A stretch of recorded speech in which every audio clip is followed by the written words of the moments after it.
Hello students, मैं हूं संजय और मैं आपको करवा रहा हूं क्लास 10th की साइंस। और इसमें आज का जो हमारा विषय रहेगा वो है धातु एवं अधातु। और इससे पिछली वीडियो के अंदर हमने जाना था धातु और अधातुओं के भौतिक गुणधर्मों के बारे में, और इस वीडियो में हम चर्चा करेंगे धातुओं के रासायनिक गुणधर्मों के बारे में। तो चलिए शुरू करते हैं। धातुओं के रासायनिक गुणधर्म।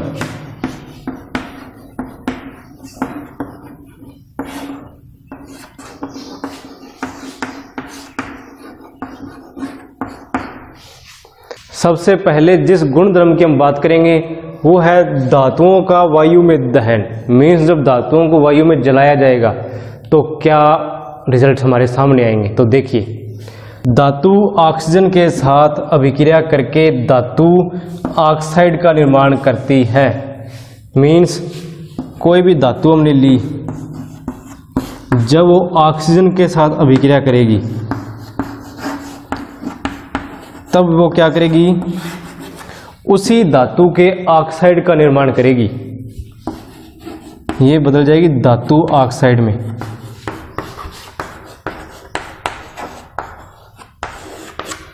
ये आपकी बेसिक रिएक्शन है जिसको आपने अच्छे से याद रखना है।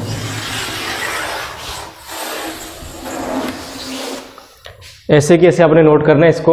एक और फिर बता रहा हूं, धातु ऑक्सीजन के साथ अभिक्रिया करके, धातु ऑक्सीजन के साथ अभिक्रिया करके क्या बनाएगी, धातु ऑक्साइड। धातु ऑक्साइड का निर्माण करती है। उसके बाद में आप ये लिखोगे। अब मैं आपको एग्जाम्पल बता रहा हूं इसके। पहला एग्जाम्पल लेते हैं हम कॉपर का। जब इसकी ऑक्सीजन के साथ रिएक्शन होगी, अब वीडियो पॉज कीजिए और इसका जो रिजल्ट आएगा वो आप खुद लिखिए क्या फार्मूला बनेगा। और जिसने ये फार्मूला सॉल्व कर लिया तो ये समझिए कि उसको 10th की जितनी भी रिएक्शंस है वो इजीली सॉल्व कर सकता है। तो यहां बनेगा कॉपर ऑक्साइड और उसका फार्मूला होता है CuO। ये है कॉपर ऑक्साइड। सेकंड फार्मूला बनाते हैं हम, एल्यूमिनियम लेंगे इस बार, प्लस में O2। यहां एल्यूमिनियम की जो वैलेंसी होती है, संयोजकता, वो होगी 3 और ऑक्सीजन की होती है 2। अब इसका भी फार्मूला आप ड्राइव कीजिए, हिंट मैंने आपको दे दिया इधर। तो यहां फार्मूला बनेगा Al2O3, एल्यूमिनियम ऑक्साइड। कैसे बना फार्मूला, जिसको नहीं पता ये इधर देख लीजिए। एल्यूमिनियम और ऑक्सीजन, एल्यूमिनियम की वैलेंसी कितनी थी 3, ऑक्सीजन की 2। ये 3 इसके पैरों में चला गया और ये 2 इसके पैरों में। मैं यहाँ 2 लिख रहा हूँ और यहाँ 3, तो Al2O3 ये फार्मूला बन गया आपका। एक एग्जाम्पल और लेते हैं मैग्नीशियम का। मैग्नीशियम प्लस में ऑक्सीजन क्या बनेगा, मैग्नीशियम ऑक्साइड। तो इस प्रकार के फार्मूले इधर बनेंगे। तो इसका स्क्रीनशॉट ले लीजिए फटाफट। हमें यह पता तो लग गया कि धातुएं ऑक्सीजन के साथ अभिक्रिया करके धातु ऑक्साइड का निर्माण करती है, लेकिन सभी धातुओं की अभिक्रियाशीलता अलग अलग है। कुछ धातुएं तो ऐसी है जो हाईली रिएक्टिव है, तुरंत क्या करेगी, अभिक्रिया कर लेगी ऑक्सीजन के साथ मिलके। और कुछ धातुएं ऐसी है जो लेस रिएक्टिव है, जो क्या करती है, ऑक्सीजन के साथ मिलकर स्लो रिएक्शन देती है। तो हम देखते हैं बारी बारी से कि कौन सी धातु हाईली रिएक्टिव है और कौन सी लेस रिएक्टिव। तो सबसे पहले हम बात करेंगे सोडियम और पोटेशियम के बारे में। ये दो धातुएं ऐसी है जो बहुत ज़्यादा अभिक्रियाशील है, और इतनी ज़्यादा अभिक्रियाशील है कि अगर इनको हवा में खुला छोड़ देंगे हम तो ये ऑक्सीजन से तुरंत अभिक्रिया करेगा और आग पकड़ लेगा।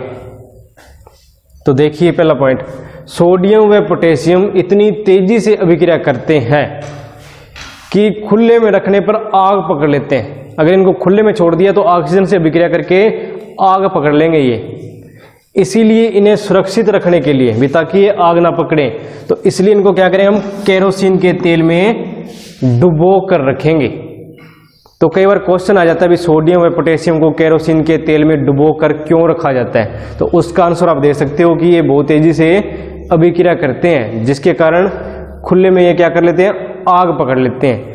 इसीलिए इससे बचाने के लिए इनको केरोसिन के तेल में डुबो कर रखा जाता है। और कई बार आपने देखा होगा भी कई प्रकार के जादूगर इस तरह का करतब दिखाते हैं आमतौर पे कि वो पानी में आग लगा देते हैं। तो वो पानी में जो आग लगाने वाला करतब होता है वो इसी की मदद से होता है, सोडियम की मदद से। सोडियम को अगर आप पानी में डालोगे तो भी ये क्या करेगा, आग पकड़ लेगा। तो देखने वाले को ये लगता है कि पानी में वाकई में आग लग गई। सोडियम डालेंगे अगर पानी में तो वो आग पकड़ लेगा, तो हम कह सकते हैं कि पानी में आग लग गई उसको देखने पे। अब हम बात करेंगे आयरन के बारे में।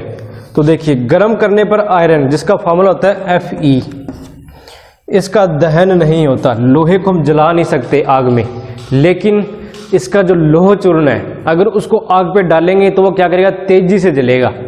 तो ये इसमें एक बेसिक डिफरेंस है लोहे के अंदर, यानी कि लोहा खुद तो नहीं जलता, लेकिन जब उसको बारीक पीस कर उसका चूर्ण आग पे डालेंगे तो वो क्या करेगा, तेजी से जलेगा।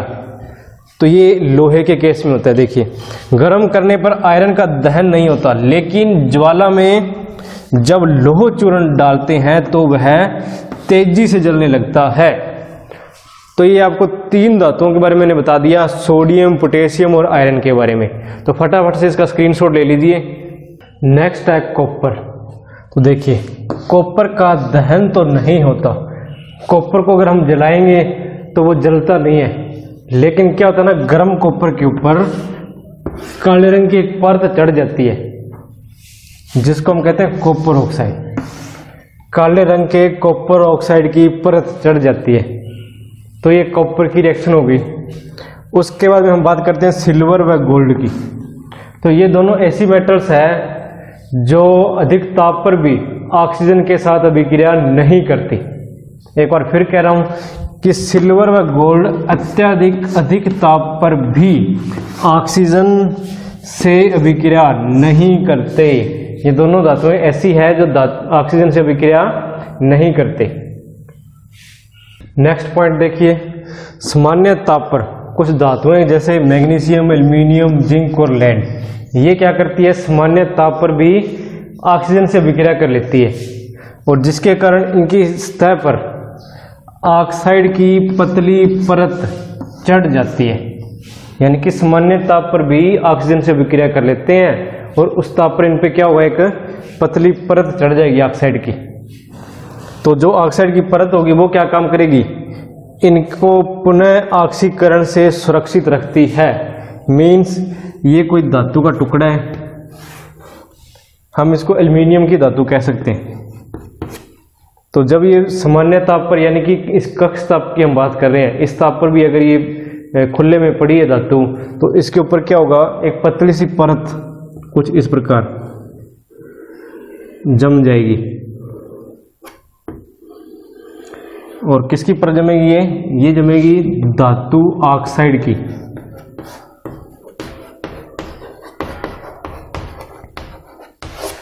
और ये परत ये कवर की भांति काम करेगी। और कवर की भांति किस प्रकार, ये जो इन्वायरमेंट है उसकी ऑक्सीजन के या एयर के संपर्क में इसको नहीं आने देती, मेटल के टुकड़े को। तो जिसके कारण क्या होगा, इसका दोबारा से ऑक्सीकरण नहीं हो सकता।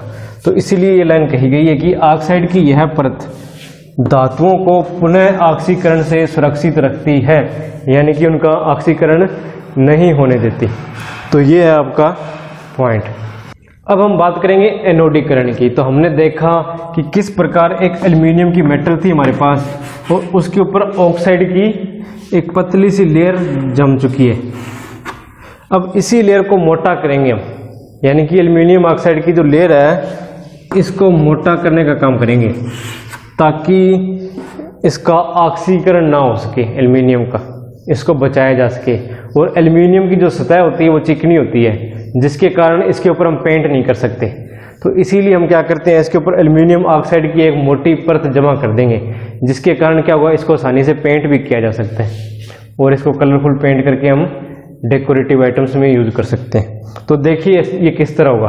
तो इसके लिए जिस प्रोसेस को हम यूज करेंगे उसका नाम है एनोडीकरण।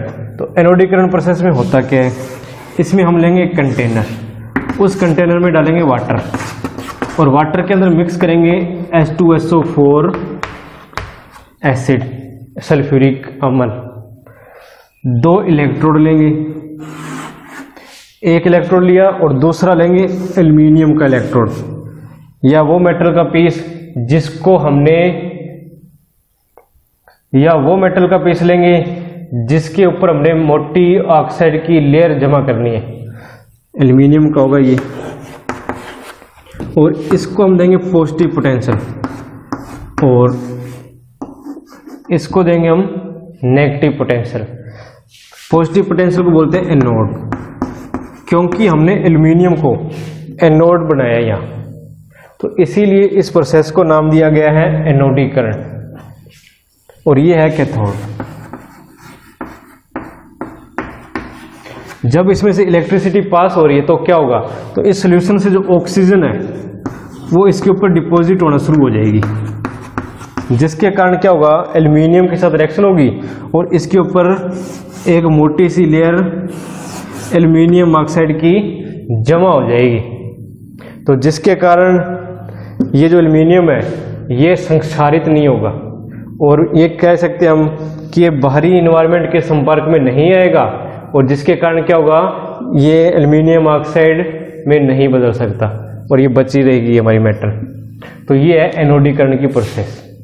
तो ये है आपकी पूरी की पूरी एनोडीकरण प्रोसेस, फटाफट से नोट डाउन कर लीजिए। और जैसा कि मैं आपको बता चुका हूँ कि ये एल्युमिनियम पर मोटे ऑक्साइड की परत बनाने की प्रक्रिया है, उसी को हम एनोडीकरण कहेंगे। और इसके लिए क्या होता है कि एल्युमिनियम की उसी वस्तु को एनोड बनाकर सल्फ्यूरिक अम्ल के साथ इसका विद्युत अपघटन किया जाता है, और एनोड पर उत्सर्जित ऑक्सीजन एल्युमिनियम से अभिक्रिया कर लेगी और क्या बनाएगी, ऑक्साइड की मोटी परत। तो फटाफट से इसको नोट कर लें। इस चैप्टर की लास्ट वीडियो में हमने देखा धातु और अधातु के भौतिक गुणधर्मों के बारे में, तो उसमें धातु का एक गुणधर्म हमने पढ़ा था, धातु ऑक्साइड के बारे में। वो क्या था कि धातु ऑक्साइड हमेशा ही क्षारकीय प्रकृति के होंगे, धातु ऑक्साइड क्षारकीय प्रकृति के होते हैं। तो अब हम इसी के ऊपर बात करेंगे। इस चीज को समझने के लिए हम एक एग्जांपल लेते हैं अम्ल व क्षारक की अभिक्रिया का। तो देखिए, अम्ल व क्षारक जब आपस में अभिक्रिया करेंगे तो क्या निर्माण करते हैं, लवण व जल। ये हम पिछले चैप्टर में पढ़ चुके हैं, और जिस बच्चे ने यह वीडियो नहीं देखी तो वो आई बटन पे क्लिक करके इस वीडियो को जरूर देख ले, ताकि उसको पता चल जाए भी अम्ल व क्षारक की जो अभिक्रिया होती है उससे लवण व जल का निर्माण होता है। अब हम बात करते हैं धातु ऑक्साइड की, और धातु ऑक्साइड के एक उदाहरण लेते हैं कॉपर ऑक्साइड। इसकी हम अभिक्रिया करवाते हैं एक अम्ल के साथ, और अम्ल हमने लिया HCl। जब एक धातु ऑक्साइड की अभिक्रिया अम्ल के साथ करवाएंगे तो क्या बनेगा, ये रिएक्शन भी हम सेकंड चैप्टर में कर चुके हैं, तो वो भी आप इसी जो वीडियो मैंने आपको बताई उसमें आप देख सकते हो इसको। तो देखिए क्या बनेगा, इसमें बनेगा कॉपर क्लोराइड CuCl2 प्लस में H2O यानी कि जल। धातु ऑक्साइड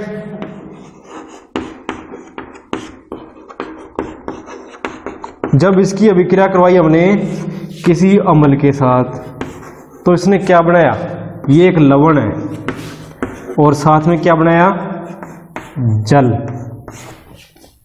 तो इस रिएक्शन में और इस रिएक्शन में आप देखिए एक चीज कॉमन है। क्या कॉमन है, वो ये कि दोनों में ही जो उत्पाद बन रहे हैं वो क्या है, लवण व जल बन रहे हैं। तो अब हम रिएक्टेंट साइड में आते हैं, तो देखिए इधर भी एक चीज कॉमन है, वो क्या कि दोनों में हमने क्या यूज किया है, अम्ल, लेकिन इसमें क्षारक है और इसमें हमने क्या लिया है कि धातु ऑक्साइड लिया। तो हमें पता है कि अम्ल व क्षारक की अभिक्रिया से क्या बनते हैं, लवण व जल बनते हैं, और यही सेम अभिक्रिया हो रही है किसके साथ, अम्ल की अभिक्रिया धातु ऑक्साइड से। तो इससे भी क्या बन रहा है, लवण व जल। तो इससे हम एक निष्कर्ष निकाल सकते हैं कि जो धातु ऑक्साइड है ना, वो एक किस्म से क्या है, क्षारक है। जो धातु ऑक्साइड है वो क्या है, क्षारक है, इनकी प्रकृति क्षारीय है, तभी तो इधर लवण व जल बना। ये निष्कर्ष हम इधर निकाल सकते हैं। तो इसीलिए कहा गया है कि जो धातु ऑक्साइड है वो क्षारकीय प्रकृति के होते हैं। तो समझेंगे होंगे ये पॉइंट। एक बार फिर देखिए कि अम्ल व क्षारक की जब अभिक्रिया करवाई हमने तो बना हमारे पास लवण व जल, और यही सेम प्रोडक्ट बने कब, जब हमने अम्ल की अभिक्रिया करवाई धातु ऑक्साइड के साथ, तब भी लवण व जल का निर्माण हुआ। तो क्योंकि यहां हमने क्षारक की जगह उपयोग किया धातु ऑक्साइड, तो भी ये हमारे पास रिजल्ट सेम ही रहा। तो इसीलिए हम कह सकते हैं कि जो धातु ऑक्साइड है वो क्षारक प्रकृति के हैं, यानी कि वो एक क्षारक हैं, और इसी आधार पर यह नतीजा निकलता है कि जो धातु ऑक्साइड होते हैं वो क्षारकीय प्रकृति के होंगे। तो ये पॉइंट आपको समझ में आ गया होगा। अभी हमने देखा कि धातु ऑक्साइड क्षारीय प्रकृति के होते हैं, लेकिन कुछ ऐसे भी ऑक्साइड होते हैं जो अम्ल व क्षारक दोनों के साथ मिलकर लवण व जल का निर्माण करते हैं, और ऐसे ऑक्साइड्स को हम कहेंगे उभयधर्मी ऑक्साइड। तो देखिए वे धातु ऑक्साइड जो अम्ल तथा क्षारक दोनों से अभिक्रिया करके लवण व जल का निर्माण करते हैं, उन्हें कहेंगे उभयधर्मी ऑक्साइड।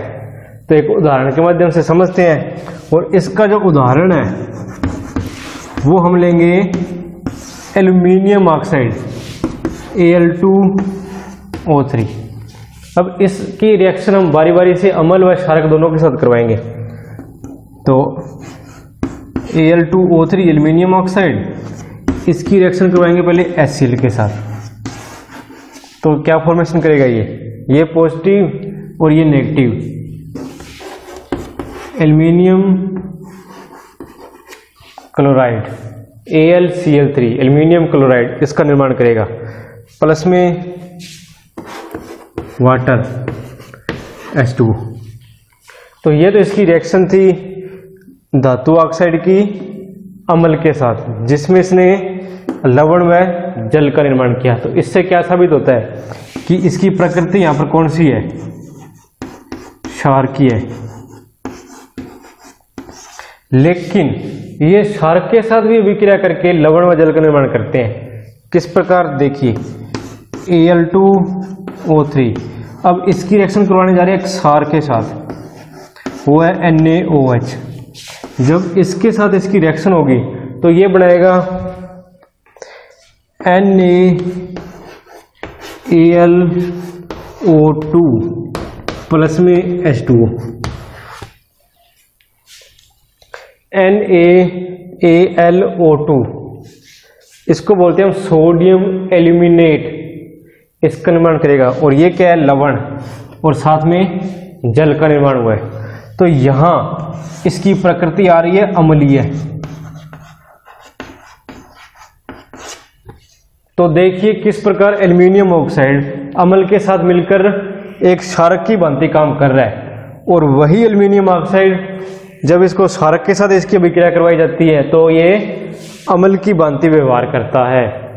तो इससे यह साबित होता है कि जो एल्यूमिनियम ऑक्साइड है वो अम्लों व क्षारक दोनों के साथ मिलकर लवण व जल का निर्माण करते हैं, यानी कि क्षारक के अंदर ये अम्लीय गुण प्रदर्शित करेगा और अम्ल के अंदर ये क्षारकीय गुण प्रदर्शित करेगा। तो ऐसे जो ऑक्साइड होते हैं उनको हम कहते हैं उभयधर्मी ऑक्साइड, और इसका उदाहरण आपको दे ही दिया मैंने, एल्यूमिनियम ऑक्साइड। तो फटाफट से इसको नोट कर लीजिए। धातु ऑक्साइड की जो प्रकृति है अम्लीय व क्षारीय गुण की, वो हमने देखी, और अब हम बात करते हैं इनकी जल में घुलनशीलता के बारे में। तो देखिए अधिकतर जो धातु ऑक्साइड है वो जल में अघुलनशील है, लेकिन कुछ ऐसे धातु ऑक्साइड भी है जो जल में आसानी से घुल सकते हैं, और जो धातु ऑक्साइड जल में घुल सकते हैं वो क्या करेंगे, जल में घुलकर क्षार प्रदान करते हैं, क्षार का निर्माण करेंगे। तो ऐसे धातु ऑक्साइड कौन कौन से हैं, तो देखिए सबसे पहले है Na2O सोडियम ऑक्साइड। तो ये क्या करेगा, जल में घुलकर सोडियम हाइड्रोक्साइड का निर्माण करेगा, और सोडियम हाइड्रोक्साइड क्या, एक क्षार, कुछ इस प्रकार। और दूसरा इसका जो एग्जाम्पल है वो है पोटेशियम ऑक्साइड K2O प्लस में H2O। तो ये भी क्या करेगा, जल में घुलकर क्षार का निर्माण करेगा। वो कौन सा होगा, पोटेशियम हाइड्रोक्साइड। ये भी एक क्षार है। तो ये दोनों के दोनों ऐसे हैं धातु ऑक्साइड जो जल में घुलकर क्षार का निर्माण करते हैं, और बाकी जितने भी है वो क्या होंगे, जल में अघुलनशील होते हैं। तो ये था आपका रासायनिक गुणधर्म का पहला टॉपिक, जिसमें हमने स्टडी की थी धातुओं की वायु के साथ अभिक्रिया, और धातु ऑक्सीजन से अभिक्रिया करके धातु ऑक्साइड का निर्माण करती है। और उस धातु ऑक्साइड का हमने देखा कि क्या क्या गुणधर्म है, कि वो अम्लीय बिहेवियर शो करता है या क्षारीय बिहेवियर शो करता है। जो दोनों प्रकार के बिहेवियर शो करते हैं उनको हम कहते हैं उभयधर्मी ऑक्साइड। और अभी हमने देखा कि जो धातु ऑक्साइड है वो जल में अघुलनशील होते हैं, और जो घुलनशील है वो क्या निर्माण करेंगे, क्षार का। अब हम बात कर रहे हैं धातु की अभिक्रिया जल के साथ। तो जिस प्रकार धातु ने वायु के साथ अभिक्रिया की और अलग अलग अभिक्रियाशीलता प्रदर्शित की थी, उसी प्रकार अलग अलग धातुएं क्या करेगी, जल के साथ भी अलग अलग तरह की अभिक्रियाशीलता को प्रदर्शित करेगी। तो देखिए किस प्रकार। तो सबसे पहले देखते हैं इसकी बेसिक रिएक्शन। जल के साथ अभिक्रिया करके धातुएं हाइड्रोजन गैस का और धातु ऑक्साइड का निर्माण करती है। तो देखिए धातु क्या करेगी, जल के साथ अभिक्रिया करेगी, वो निर्माण करेगी धातु ऑक्साइड का, और साथ में हाइड्रोजन गैस, ये निर्माण होगा। और जो धातु ऑक्साइड जल में घुलनशील है, जो धातु ऑक्साइड जल में घुलनशील है, वे जल में घुलकर धातु हाइड्रोक्साइड का निर्माण करेंगे। तो देखिए किस प्रकार, जो धातु ऑक्साइड जल में घुलनशील है, यानी कि जो धातु ऑक्साइड है वो अगेन जल के अंदर डिसॉल्व हो जाएगा और क्या करेगा, धातु हाइड्रोक्साइड उत्पन्न करेगा।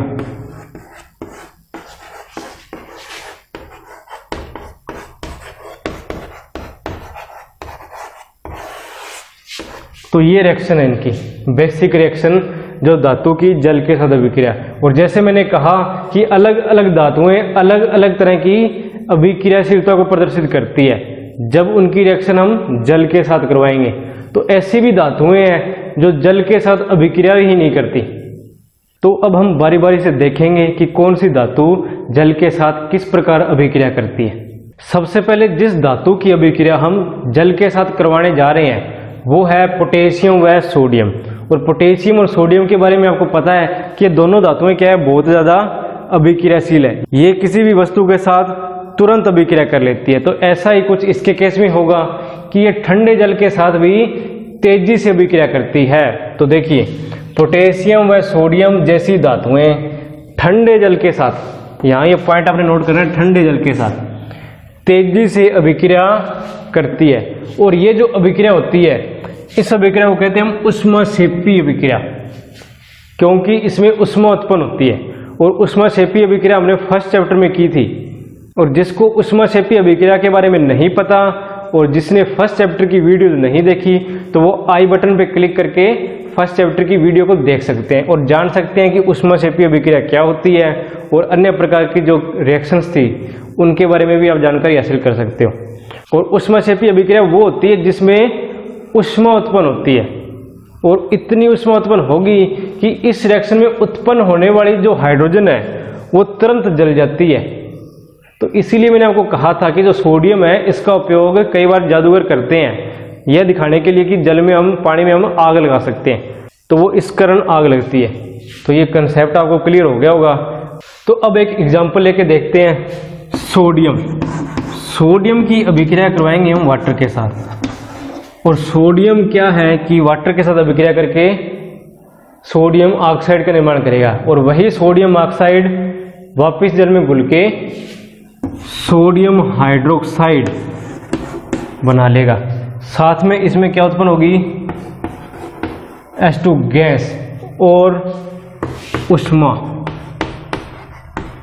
क्योंकि यह अभिक्रिया क्या है, एक ऊष्मा क्षेपीय अभिक्रिया है, तो इसमें ऊष्मा का निर्माण भी होगा। और ये ऊष्मा क्या करती है, इस H2 को, जो हाइड्रोजन गैस है, इसको जला देती है। तो ये था आपका पहला एग्जाम्पल। अब हम दूसरा एग्जाम्पल लेते हैं पोटेशियम का। तो पोटेशियम के साथ भी कुछ इसी प्रकार का होगा।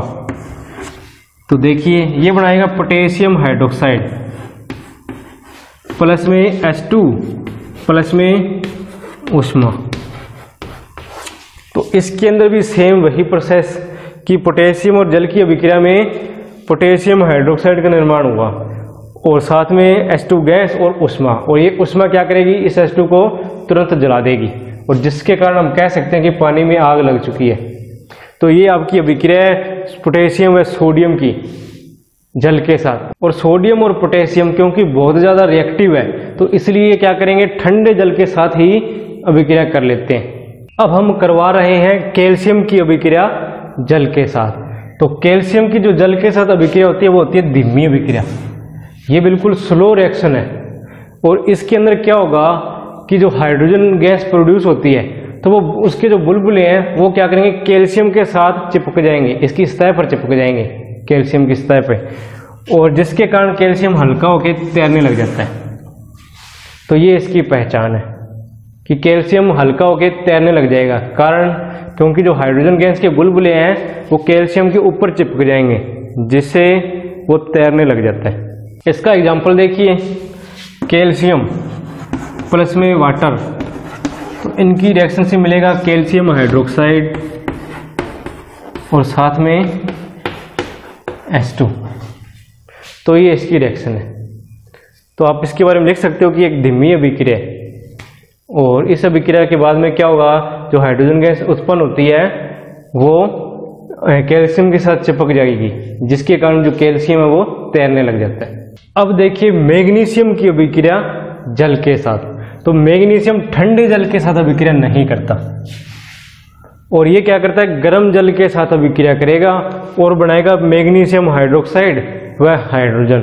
और इसके अंदर भी जो हाइड्रोजन गैस के बुलबुले हैं वो इसकी सतह पर चिपक जाएंगे। हाइड्रोजन गैस के बुलबुले मैग्नीशियम की सतह पर चिपक जाते हैं, जिससे यह तैरने लगता है। तो यह भी क्या करेगा, तैरने लग जाएगा। तो इसकी अभिक्रिया देखते हैं, मैग्नीशियम प्लस में वाटर, तो क्या निर्माण करेगा, मैग्नीशियम हाइड्रोक्साइड MgOH2 प्लस में H2। और ये H2 क्या करेगा, ये मैग्नीशियम की सतह पे चिपक जाएंगे, ये बुलबुले होंगे जो, और जिसके कारण ये हल्का होगा और तैरने लग जाएगा। तो ये अभिक्रिया है जल की मैग्नीशियम के साथ। कुछ धातुएं ऐसी भी है जो ना तो ठंडे जल के साथ और ना ही गर्म जल के साथ अभिक्रिया करती है, तो वो अभिक्रिया करती है भाप के साथ। तो देखिए कौन कौन सी धातुएं, वो है एल्युमिनियम, आयरन व जिंक। ये ऐसी धातुएं जो ठंडे जल के साथ भी और गर्म जल के साथ भी अभिक्रिया नहीं करती, तो ये अभिक्रिया करती है भाप के साथ। और किस चीज का निर्माण करेंगे, धातु ऑक्साइड व हाइड्रोजन। तो अब आप पूछोगे सर इन्होंने धातु हाइड्रोक्साइड का निर्माण क्यों नहीं किया। तो धातु हाइड्रोक्साइड का निर्माण तब होता है जब ये क्या हो, जल में घुलनशील हो। अब जल में ये अभिक्रिया करती नहीं है, भाप के साथ अभिक्रिया कर रही है सिर्फ, तब क्या होगा, ये सिर्फ धातु ऑक्साइड ही बनाएंगे। तो देखिए किस प्रकार, हम एल्युमिनियम का यहाँ एग्जाम्पल ले रहे हैं, एल्युमिनियम प्लस में भाप, ये गैसियस फॉर्म के अंदर है हमारा यहाँ, ये पॉइंट आपने याद रखना है। तो क्या होगा, ये बनाएंगे एल्युमिनियम ऑक्साइड प्लस में हाइड्रोजन। तो इसका ये एग्जाम्पल है, नोट कर लीजिए फटाफट। और ये सिर्फ भाप के साथ अभिक्रिया करती है, तो इससे यह साबित होता है कि ये जो धातुएं हैं वो कम अभिक्रियाशील है। अब कुछ धातुएं ऐसी भी है जो जल के किसी भी रूप के साथ अभिक्रिया नहीं करती, चाहे वो ठंडा पानी हो, गर्म जल हो या भाप, किसी के भी साथ अभिक्रिया नहीं करेगी। तो कौन कौन सी है वो देखिए, वो है लेड, कॉपर एंड सिल्वर और गोल्ड। ये धातुएं जल के साथ अभिक्रिया नहीं करती। तो इसके साथ ही हमने धातुओं की जल के साथ अभिक्रिया का ये टॉपिक है वो भी कंप्लीट कर लिया। और इसमें हमने देखा भी किस प्रकार जो धातुएं हैं वो जल के साथ अलग अलग तरह की अभिक्रियाएं शो करती हैं। कुछ धातुएं ठंडे जल के साथ, कुछ गर्म जल के साथ और कुछ भाप के साथ रिएक्शन शो करती है। तो इसी तरह से आपको इसको याद करना है और उम्मीद करता हूँ भी आपको अच्छे से ये समझ में आ गया होगा भी कौन सी धातु किसके साथ अभिक्रिया करेगी। और अगर अच्छे से समझ में आ गया तो एक बार लाइक जरूर कर दें वीडियो को। हमारी जो नेक्स्ट रिएक्शन है वो है धातु की अम्लों के साथ अभिक्रिया। और अगर आपको याद है तो ये रिएक्शन हमने सेकंड चैप्टर में की थी, और जिसको याद नहीं तो वो आई बटन पे क्लिक करें और सेकंड चैप्टर की जो वीडियो है उसके अंदर आप इसको चेक कर सकते हो। फिर भी मैं आपको थोड़ा बता देता हूँ इसके बारे में। धातु की रिएक्शन करवाई थी हमने अम्लों के साथ, तो इसमें क्या हमारे पास उत्पाद का निर्माण हुआ था, इसमें बने थे लवण व हाइड्रोजन गैस। कुछ इस प्रकार के उत्पाद का निर्माण हुआ था। लेकिन इस चैप्टर के अंदर जो हम अभिक्रिया ले रहे हैं उसमें अम्ल ले रहे हैं हम तनु अम्ल। और तनु अम्ल कौन सा होता है, जिसमें वाटर ज़्यादा होगा और अम्ल क्या होगा, कम होगा। तो उस तरह के अम्ल का हम इसमें उपयोग करेंगे। तो इसमें भी एक पॉइंट आपने याद रखना है कि सभी की सभी धातुएं तनु अम्ल के साथ अभिक्रिया नहीं करती। कुछ ही की धातुएं हैं, कुछ एक ही धातु है जो तनु अम्ल के साथ अभिक्रिया करती है। तो कौन कौन सी धातुएं तनु अम्ल के साथ अभिक्रिया करती है, वो है आयरन। आयरन तनु अम्ल के साथ अभिक्रिया करके क्या बनाएगा, लवण। ये बना लेगा FeCl2 प्लस में H2। एल्यूमिनियम वो भी तनु अम्ल के साथ अभिक्रिया कर लेगा और क्या बनाएगा, एल्यूमिनियम क्लोराइड। फॉर्मूला क्या होगा, AlCl3 प्लस में H2। तो ये है। इसके अलावा मैग्नीशियम Mg प्लस में HCl। तो ये क्या देगा हमें, MgCl2 प्लस में H2। सेम रिएक्शन होगी जिंक के साथ, जिंक प्लस में HCl। तो इसमें क्या बनेगा, ZnCl2 प्लस में H2। और ये इस तरह की जो रिएक्शंस और फार्मूले की जो फॉर्मेशन है ये हम सेकंड चैप्टर में कर चुके हैं। और जिसको भी थोड़ा सा भी डाउट है तो वो आई बटन पे क्लिक करके सेकंड चैप्टर की वीडियो जरूर देखें ताकि आपके सारे डाउट क्लियर हो जाएं। और इनका जो फार्मूला बनाने का जो प्रोसेस है वो सिंपल है। इनकी वैलेंसी देखो और इनके सिर पे लिख दो। इसकी वैलेंसी इसके पैर में लिखनी है और इसकी वैलेंसी इसके पैर में लिखनी है, तो ये फार्मूला जनरेट हो जाएंगे आपके। और इसकी आयन फॉर्मेशन हमने करनी है, पॉजिटिव नेगेटिव, पॉजिटिव नेगेटिव। ये इसके नेगेटिव के साथ जुड़ेगी, ये मेटल इसके नेगेटिव के साथ जुड़ेगी, ये मेटल इसके नेगेटिव के साथ जुड़ेगी। तो देखिए आप iron chloride, aluminium chloride, magnesium chloride, तो कुछ इसी प्रकार की कंपाउंड फॉर्मेशन यहाँ हो रही है। तो ये है धातु की तनु अम्लों के साथ अभिक्रिया। जब ये चारों की चारों रिएक्शंस थी इनको हमने परफॉर्म किया तो हमारे पास कुछ फाइंडिंग्स आई। क्या आया नतीजे वो देखिए। हमने एक बीकर लिया और उस बीकर में डाला तनु HCl और उस HCl में हमने क्या डाली, मेटल। अगर हम इसमें आयरन डाल रहे हैं तो देखिए तो क्या होगा, इसमें बुलबुले उठेंगे, बबल फॉर्मेशन होगी। और वो बबल क्या शो करते हैं कि इसमें हाइड्रोजन गैस प्रोड्यूस हो रही है। तो हमने इन चारों की जब रिएक्शंस करवाई और उसमें जो बबल फॉर्मेशन हो रही है यानी कि जो बुलबुले बन रहे हैं उनको जब कंपेयर किया तो हमने क्या देखा कि सबसे ज्यादा जो बुलबुले बन रहे हैं वो बन रहे हैं मैग्नीशियम में। तो इसका मतलब क्या है ना, जो मैग्नीशियम है वो बहुत तेजी से HCl के साथ अभिक्रिया कर रहा है, तो मैग्नीशियम। और उसके बाद में हमने क्या देखा कि उससे थोड़ा सा कम जो बुलबुले बन रहे हैं वो एल्यूमिनियम में, यानी कि मैग्नीशियम के बाद बारी आती है एल्यूमिनियम की जो इससे कम अभिक्रियाशील है। और उसके बाद में हमने क्या देखा, जिंक में। जिंक में क्या है, एल्यूमिनियम के मुकाबले थोड़ा कम बुलबुले बन रहे हैं। तो इससे हम ये नतीजा निकालते हैं कि जो जिंक है वो एल्यूमिनियम से थोड़ा कम अभिक्रियाशील है। और अंत में हमने क्या देखा, आयरन। आयरन में जो बुलबुले उठ रहे हैं वो थोड़े कम है किसके मुकाबले, जिंक के मुकाबले। तो कुछ इस प्रकार के एक कंप्लीट नतीजे हमारे सामने आए हैं।